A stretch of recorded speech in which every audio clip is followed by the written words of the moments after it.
it was so touching. So I'm just saying that moments like that, that's why I love my job. And I'm getting emotional now, y'all, because hold on, y'all. What's up, everybody? Welcome to Nurse Up with Carol. Ooh, wait, y'all, I have not been on here in a minute, y'all. Y'all been missing me? Trust me, I've been missing you, but I just have not picked up the camera, y'all. So today, y'all, first I'm gonna say good morning.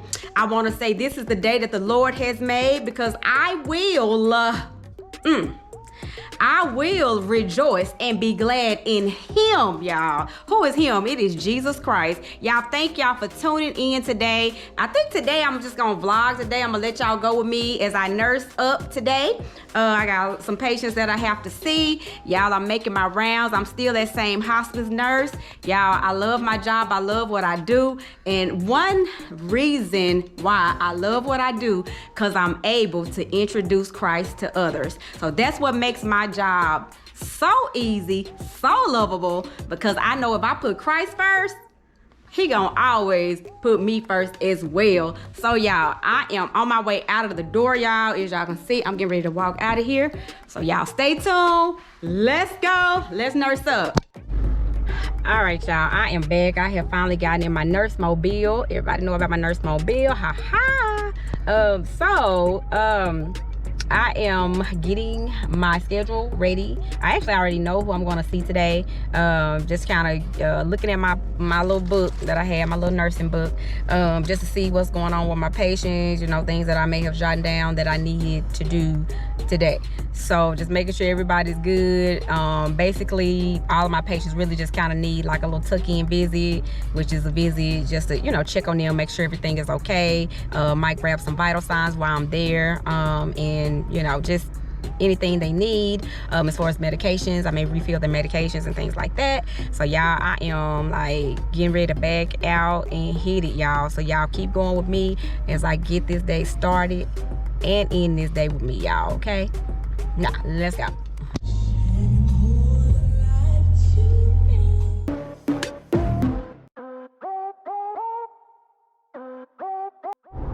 All right, y'all, so while I'm rolling, I'm like, let me just, you know, talk a little bit about, you know, what I do, and which, you know, you can find this same information probably in some of my other videos, but sometimes I just, you know, like to get on here and, you know, ramble about my job. And, you know, I have a lot of people that, you know, they like, how do you do hospice? You know, somebody asked me, how do I do hospice? How can I do hospice? Why hospice? First of all, I was introduced to hospice by a friend of mine. She introduced me to hospice, and I gave it a try, but I don't know why. For some reason, I always had it in the back of my mind that I wanted to try it. Because one thing about nursing, when you get into nursing, there's so many like facets of, you know, things that you can do. You can customer service at home, you can get in the hospital, you can do nursing home, you can do home health, you can do hospice. So I don't know, for some reason I always wanted to try hospice. Now I'm gonna tell you, I did try nursing home, y'all, one time, and I'm like, nursing home is not for me. not when that shift that I took in the nursing home, not when they had me like having 16 patients, no med aid, just me by myself passing meds. Like, I think that whole shift I was on my feet, literally passing meds until I got ready to go home. So, and checking patients out, no. So I already knew, I definitely not a nursing home. Hospital, no, I'm so over hospital. I don't do hospital. And there's nothing wrong with it. Now, if I did ever go back to the hospital, I like doing surgical care. So I like to work at like a surgical center, but not like a floor, like a med-surg floor in a hot big hospital. Or no, I'm over that one, y'all. So but a friend of mine introduced me to hospice, and about a year ago actually, and I actually liked it. And you know, I like it, number one, because I am definitely a people person. You know, I like to be, you know, one-on-one with my patients. I like to, you know, talk to them. I'm a people person, so I like the company of patients, you know. So that's number one. The other thing is, of course, like I stated earlier when I opened up the vlog, is that, you know, I like to have the opportunity to pray with people, to witness to people. That has always like been in me. That's just always who that's just always who I've been, you know. So I like to pray with people. I do. I like to comfort, you know, and I like to assist, you know, wherever I can, wherever the need is. So I like hospice mainly for that, for ministry. I say hospice, my job is a ministry for me. I don't necessarily look at it as a job. And I guess that's why I love my job so, because, you know, nursing period, I don't care where I am. I've always, even, you know, before I became a nurse, that was always my thing, was that nursing was a ministry for me. It was never about money. It was never, you know, about, you know, where I can travel to. It was never about that for me. You know, I can't speak for everybody. I can only speak for me. This is my story. This is my life. This is what I like, you know. So, but being in hospice, and like I said, I've been in here over a year, and I enjoy it. I've had so many experiences, you know, with different people, you know, and my God, you meet some different people. I'm telling you. I mean, yeah, you like, oh my goodness, you know, the way people live, the way people, everybody doesn't do everything the same, of course. You know, you meet your different families, you know, they have different beliefs, and so it's very interesting. You know, I've had an interesting journey in hospice so far. Like I said, I absolutely, you know, love what I do. I have ran into instances where, you know, families were divided, and, you know, and to God be the glory. You know, he used me to, you know, kind of mend them together for, you know, that patient that was on her deathbed. She was really wanting to speak with her sisters because they wasn't talking over some crazy drama about some stuff when their mom died, and some jury and all that kind of just nonsense. That's stuff, that's things that's gonna be here on earth when you leave. So anyway, you know, her goal, what she wanted before she died, this is one of my patients before she died, she wanted to, you know, reconcile with her family, with her daughter, with her sisters. And so, you know, and it was nothing but God to have me to reach out to her daughter, because her daughter really had kind of given up on her. You know, she had put her out of her house, and she actually became an APS, which is, APS stands for Adult Protective Services. Actually, she was an APS case because her daughter didn't want anything to do with her. I guess, you know, they had issues, you know, as a child, her growing up, mother-daughter issues. So she wasn't talking to her. So she kind of just left her alone and just put her out there. And was like, I'm not taking care of you or whatever. Well, one day I said, let me call her. I'm just going to do it. Let me call. Let me see what happened. I called. And she didn't answer. I left a message. And then, like, maybe that next day, she called me back, which was so shocking to me. But she did. I said, well, I'm just going to call and see what happened. You know, everybody, the whole company, we was all trying to call and, you know, get a hold of her just to give her an update on her mom, to see if we can, you know, get some things, you know, her business taken care of as far as funeral arrangements and all of that kind of stuff. But she wouldn't answer no one. So I called, and she ended up calling me back the next day, surprisingly. And, you know, I kind of was just telling her, you know, the status of her mom, and that, you know, soon she would be passing away. You know, don't know when, only God knows that, but just, you know, based on her physical appearance and vital signs, symptoms, and things like that, then, you know, I kind of can recognize that. When, you know, I can kind of recognize it. So, you know, and I gave her the address, and she actually went to visit her, and it was all, you know, that was like a family reunion. It was so touching, y'all. And I also, her sisters, they were divided. So I ended up calling one of her sisters, and her sister just cried when I called her.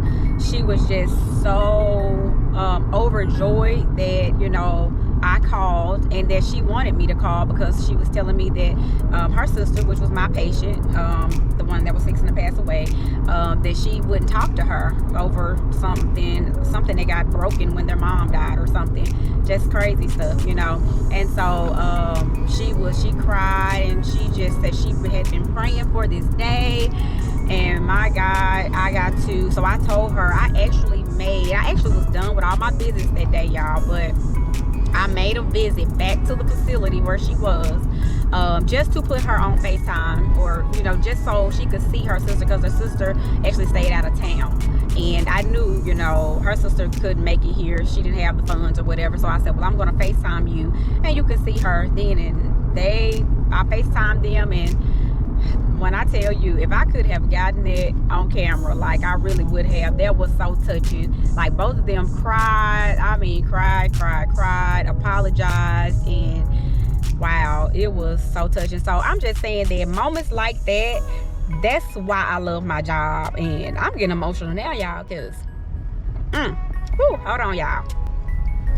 All right, but moments like that touches me, and it touches my heart, and I thank God that I'm in a place where he can use me, to bring families back together if that's what's needed, whatever is needed.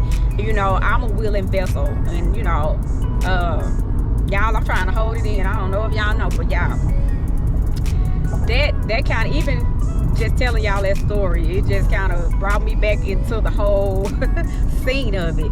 And so but y'all, I just, like I said, I just give God the glory for it all. That's actually not my first family that I have that God has used me to bring them back together, due to somebody's mad at this person, somebody's mad at that person, and to be honest, y'all, if you're mad at someone, it's not worth it. If it's over like material things, just anything, it's not worth it. You don't know when that person's last day on earth is, and you don't want to leave. You don't want that person, or that individual, to leave earth and you still holding a grudge, or you're mad over just something that's minute, that's not even money, like stuff like that. That is just not even worth it. It's not even worth it. Your peace is worth it. Your peace, your love for other people or for that person, that's worth it. But so I got to see that whole family reunion, y'all. It was awesome. And I will forever live with that story. If I ever write a book, just know that story will definitely be in my book, because that was one of my first hospice I guess stories, being in this field. So yeah, that's why I thank God that he's able to use me, just because I'm allowing him to, so anyway, y'all, I'm rambling because I'm trying to go see my other patient. I was like, let me just, come on and tell y'all a little story. Like, it's story time, y'all. I have plenty of stories, y'all. So, but anyway, y'all stay tuned. I'm rolling.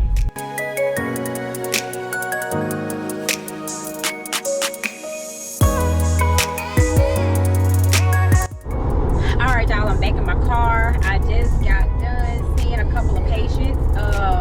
One of my patients, what's going on with her is she's been a little depressed and so forth. She's needing placement. I just actually got this patient, and this lady, the facility and her has had issues, so they're kicking her out of the facility. So like I said, I just got her, so I'm actually just trying to just speak words of encouragement to her, just to let her know, we'll find something for you. And one thing about hospice, we have social workers, and I can only speak for my hospice, the company that I'm with now. We have some darn good social workers, okay? So kudos to the social workers that work with me right now.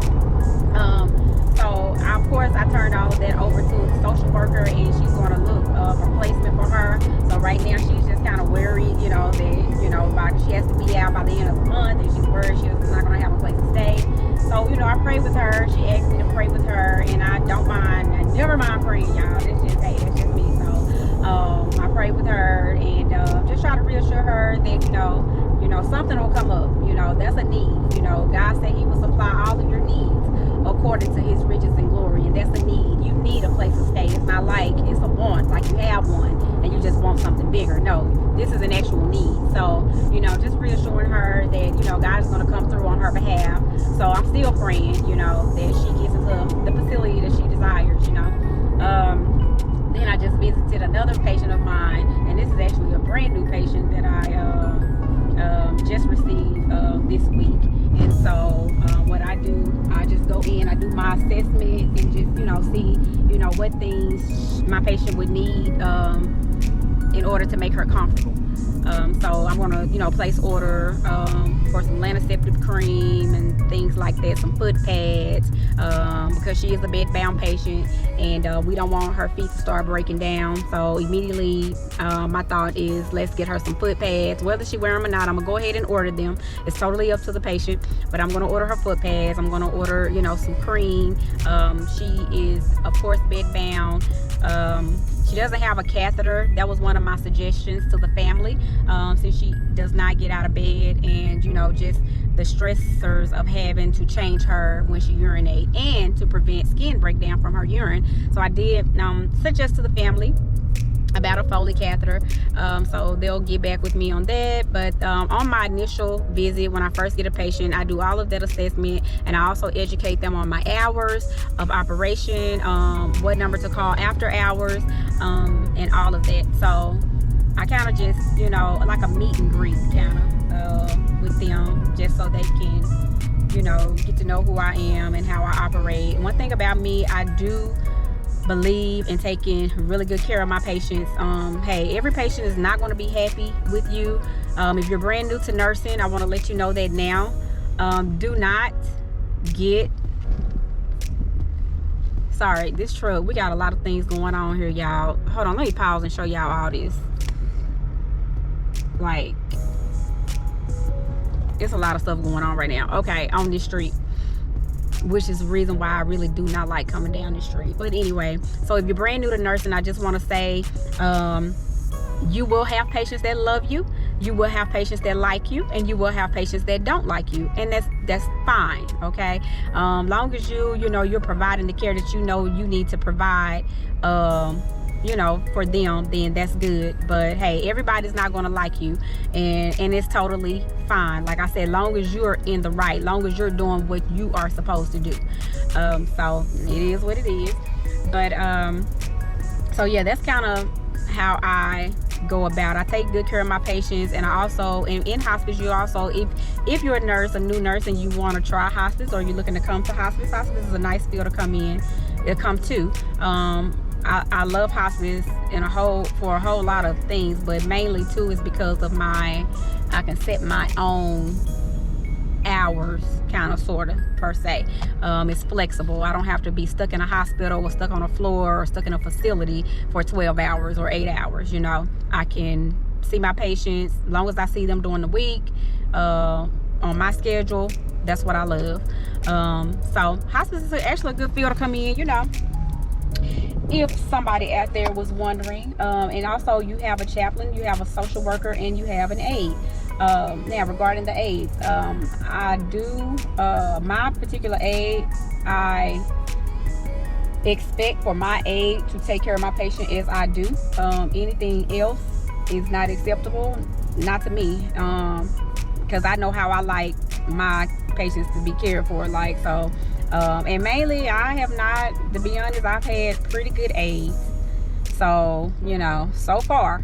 But there are some aides, and just like there are nurses, there are both out there that don't really care about the patients, okay? And you can always tell, because it exuberates through their care for that individual. So, but anyway, y'all, I'm rambling. I'm trying to get out this traffic. I'm trying to think, is there another way I can go? Because this is ridiculous, y'all. Y'all stay tuned. Look at this, y'all. This is a one-way street, and we got trucks coming the opposite way. And I guess because of this truck that's stuck up here. So anyway, I'll get back with y'all soon.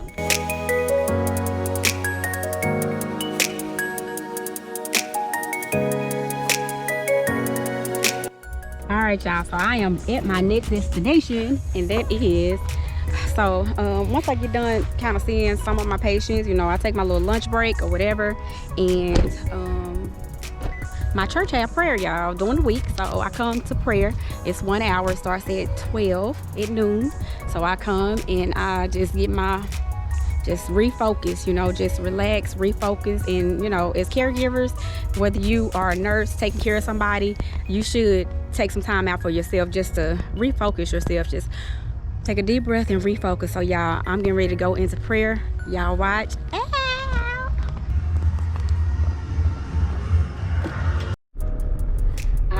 Anyway, y'all, so I am back in my car and I am getting ready to go, honey. We had some good prayer today. Y'all, the prayer was awesome.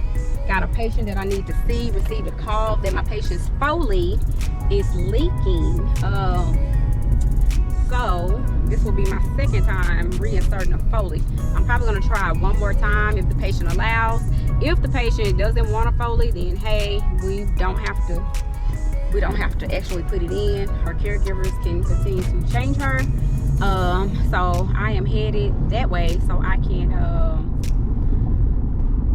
can see what's going on with the Foley. The only reason we had a Foley in her is because her arms, I'm gonna say just a little education about the death process. So one thing, when a patient is getting ready to pass away, you will notice that their extremities might start swelling when they are transitioning. I don't know, I guess the body starts to retain fluid, so they'll have fluid in their arms or fluid in their legs or feet, and that is a normal process that happens.